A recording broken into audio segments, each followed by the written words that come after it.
Halo, kembali lagi bersama dengan saya Brigita Puspajuta.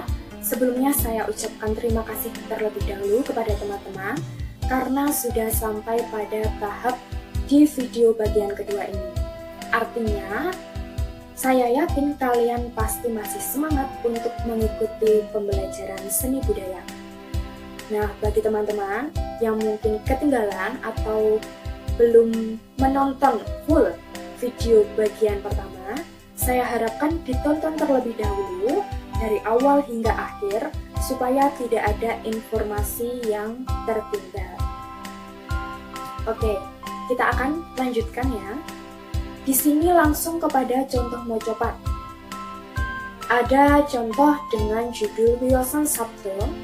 Jenis tembang mocopatnya adalah Kinanti, karangan Paksi Raras Alit. Sedikit saya ceritakan tentang latar belakang dari Paksi Raras Alit. Jadi, beliau adalah, kalau boleh saya bilang, itu sebagai sastrawan Jawa dan juga seniman yang masih aktif di Yogyakarta. Beliau mempunyai kelompok seni, namanya adalah Mantradisi. Mantradisi ini berfokus pada upaya pelestarian seni mocopat.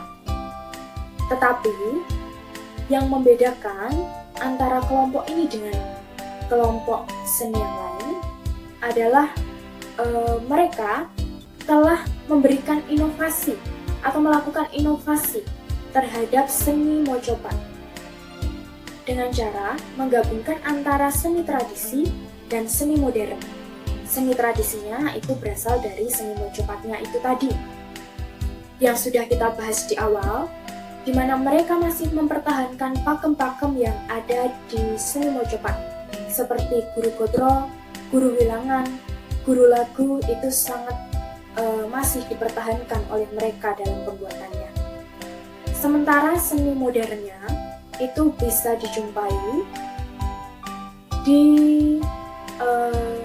kalau boleh saya uraikan itu misalnya seperti ini. Kalau tembang-tembang Jawa umumnya itu kan menggunakan tangga nada pentatonis. Nah, sementara Mantradisi itu sudah beberapa tembangnya sudah menggunakan tangga nada diatonis. Lalu untuk iringannya sendiri, kalau teman-teman bisa lihat sinden-sinden seperti itu kan biasanya diiringi dengan alat musik gamelan. Nah, sementara Mantradisi itu walaupun mereka juga ada beberapa alat musik tradisinya, tetapi mereka sudah menambahkan alat-alat modernnya seperti drum set, ada gitar, bahkan beberapa alat musik elektrofon. Hal ini dilakukan oleh Mantradisi untuk menarik kembali minat masyarakat, khususnya generasi muda, untuk kembali melirik seni mocopat yang biasanya terdengar seperti kesenian yang kuno seperti itu. Oke, kita kembali ke contoh mocopatnya. Di sini Mas Paksi itu membuat 3 bait dalam judul Wiosan Sabdo. Jadi Wiosan Sabdo ini adalah salah satu mocopat yang digunakan atau yang ditampilkan di pertunjukan drama musikal yang berjudul Sabdonoyo. Jadi Mantradisi ini sering menyajikan pertunjukan dalam bentuk drama musikal.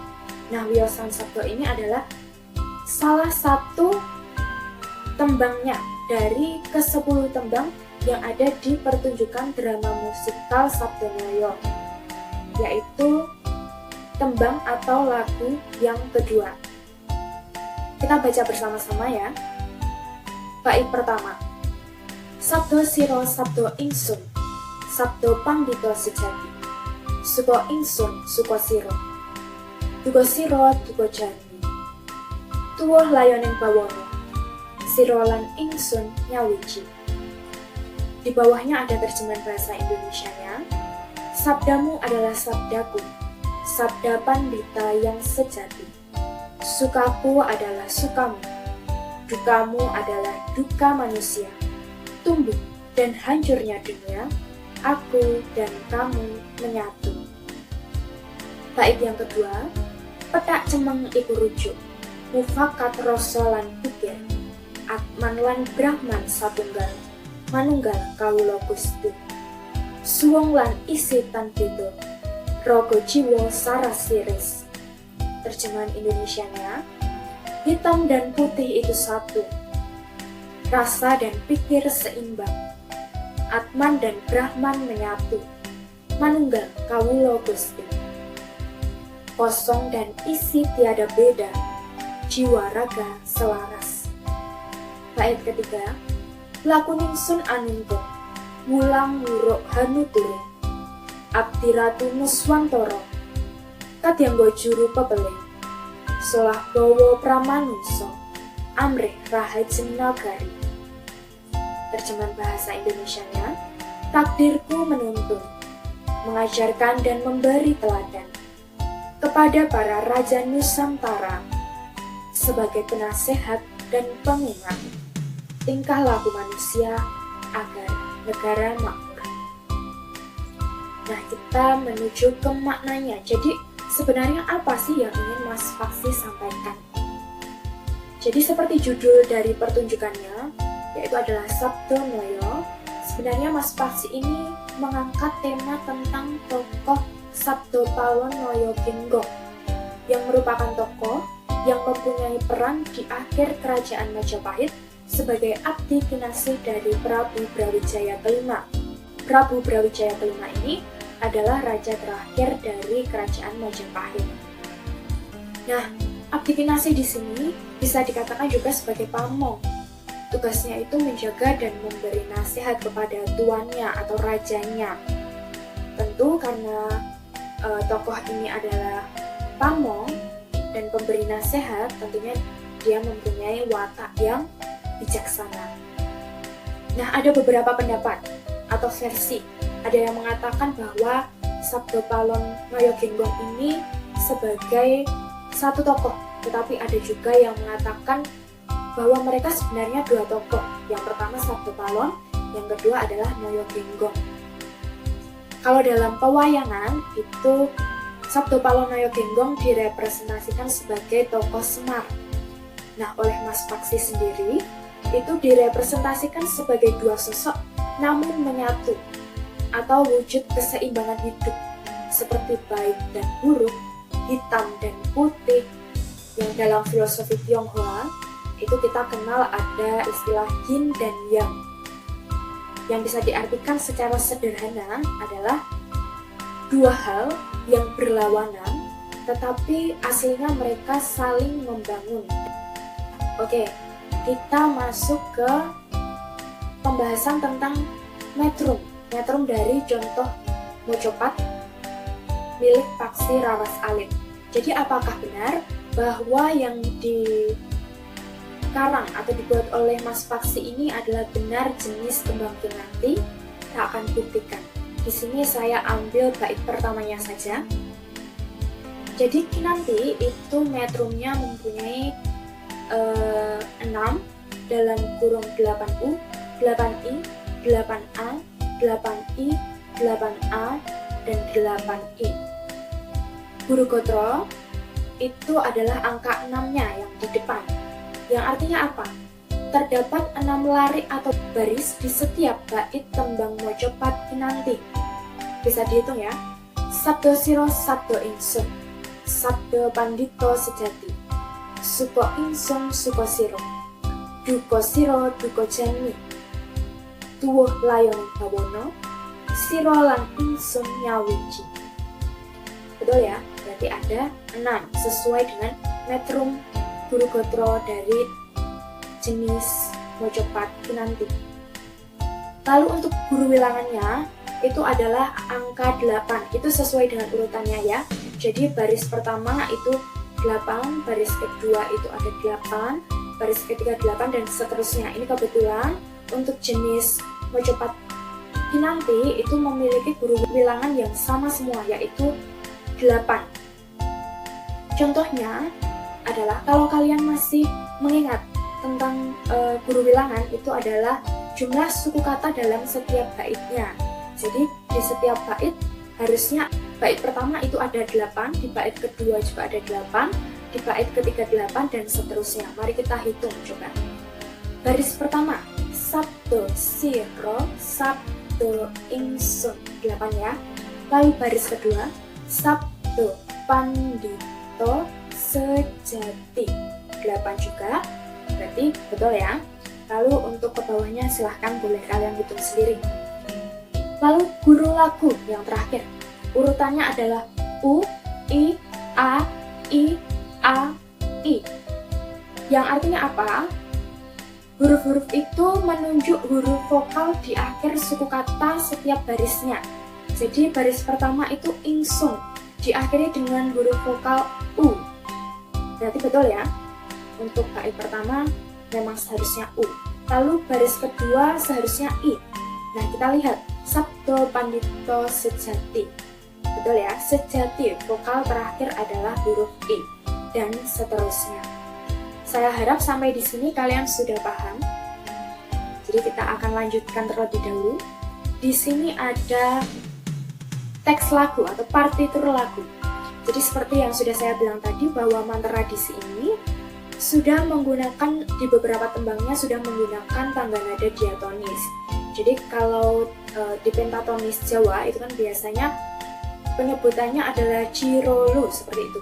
Sementara dalam diatonis kita sudah bisa menyebutkannya do re mi fa sol la si do. Jadi kalian bisa baca teks lagu ini seperti kalian membaca teks-teks lagu umumnya. Jadi kalau 3 ya dibaca mi, kalau 1 ya dibaca do, seperti itu ya. Nah, ini adalah bait kedua. Saya akan mencoba menyanyikan. Seperti apa sih kira-kira lagunya? Di sini selain syairnya, Mas Paksi juga membuat melodi lagunya bersama mantra disi. Jadi seperti ini kira-kira.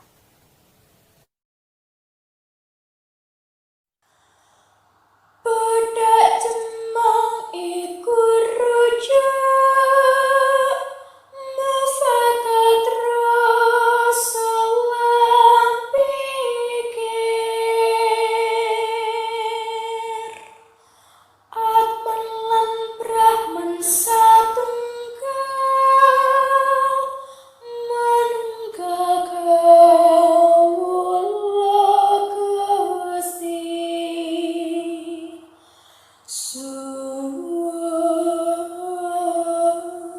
lan isitan beda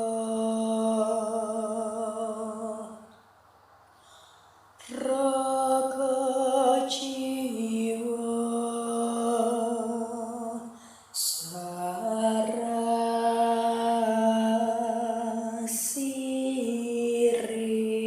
sarasiris.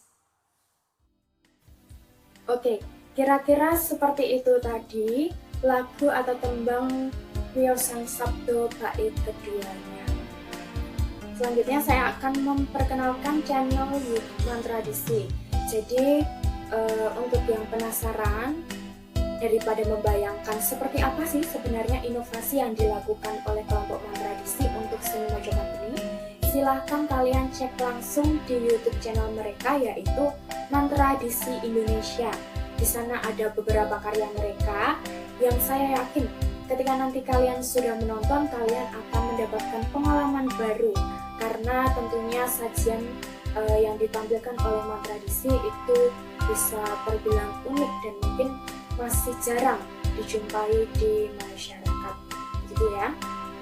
Oh ya, untuk karya yang Wiosan Sabdo tadi mungkin memang sepertinya belum dipublikasikan oleh Mantra Disi, tetapi silakan ditunggu saja, barangkali suatu saat akan dipublikasikan oleh Mantra Disi.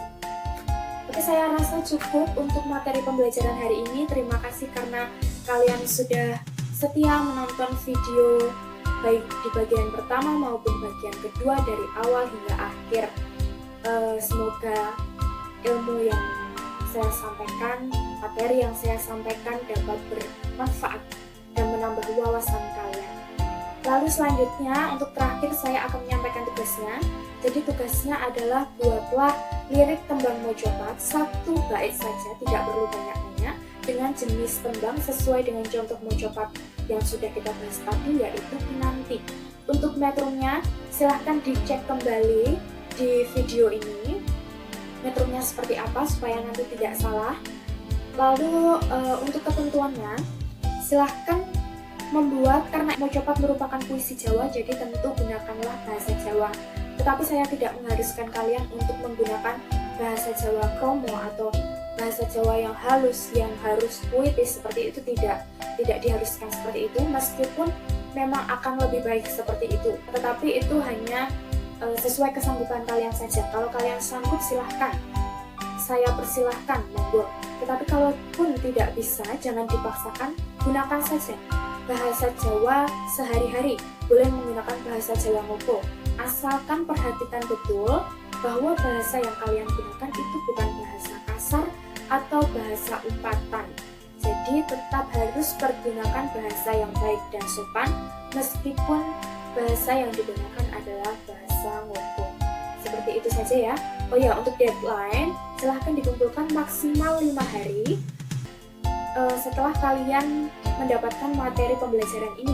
Jadi semisal jadwal pembelajaran kalian adalah hari Senin, maka hitunglah 5 hari mulai dari hari Senin. Senin, Selasa, Rabu, Kamis, Jumat. Jadi kumpulkan maksimal hari Jumat. Untuk waktunya itu terserah. Maksudnya untuk jamnya terserah, mau pagi, mau siang, mau malam, itu terserah. Yang penting masih dalam 1 hari tersebut. Kalau misalnya jadwal pembelajaran kalian dapat hari Selasa, ya silahkan kumpulkan hari Sabtu. Kalau Rabu ya silahkan dikumpulkan hari Minggu. Seperti itu dan seterusnya. Jika ada pertanyaan, silahkan nanti menghubungi Bu Kris ya, supaya nanti bisa ditanyakan ke saya dan bisa saya jawab untuk kemudian disampaikan lagi ke kalian.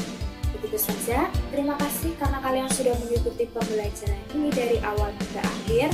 Sampai berjumpa di pertemuan selanjutnya. Terima kasih.